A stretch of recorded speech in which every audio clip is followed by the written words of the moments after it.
ئێرە ناحیەی شۆڕشی سەر بە قەزای چەمچەماڵە بەشێکی زۆر لەو هاوڵاتیانەی کە لە قەزای دروستخورماتووەوە دوای لە دەستدانی ماڵ و حاڵیان ڕویان لە شارەکانی تری کوردستان کردووە ئێستا لێرە نیشتەجێن و ئەوانیش وەکو سەرجەم خەڵکی کوردستان پێویستیان بە چەند ئەمپێرێکی کارەبای مۆلیدەی ئەهلیە و لەم بارودۆخەشدا توانای پێدانی کرێی ئەو بڕەکارەباییان نییە.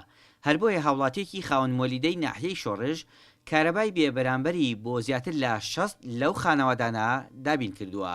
من وەکو هاوڵاتێکی قەزای چەمچەماڵ ناحیەی شۆڕش هەستم بە بەرپرسیارانە کرد کە هاوڵاتێکی زۆری قەزای دروستخورماتوو کە لە سنوورەکەمان میوانین ئێستا من پێیان ناڵێم ئاوارە پێیان ناڵێم میوانن شەڵاگەڕێنەوە سەر زێد و نیشتیمانی خۆیان. من حەستم بە بەرپرسیارانە کرد کە چۆن بتوانم هاوکاری ئەم هاوڵاتیانی کە خەڵکی قەزای دروستخورماتون بتوانم هاوکاریان بکەم. من داوا لە خاوەن مۆلیدەکان تر ئەەکەم بەڕاستی ئەگەرەوەیان خۆیان نەزانن هەر کەسێک لە سنوور خۆیان ئەوەی دووست بێ لێ برسم هاوکاریکی بکەن بتوانن پارەی ئەمپێرەکەیشی لێ نەسەنن.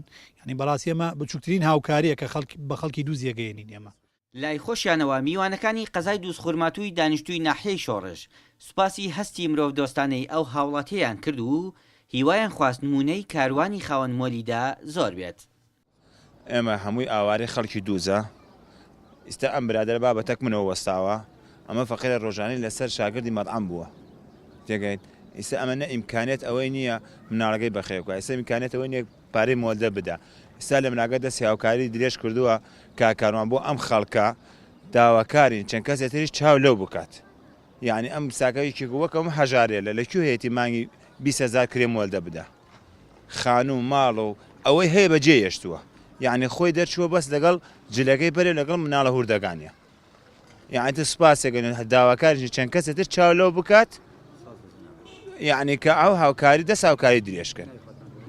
زۆر زۆر سپاسیەکەین بۆی 4 کەستری چاو بڕێ لە ئەو هاوکاری دووز خورماتوو بکات. وەڵی بادۆخمان هیچ باش نییە هیچ لایەکەوە ئێمە خۆمان مناڵەکان دەرچوویماناتێن عێراکە.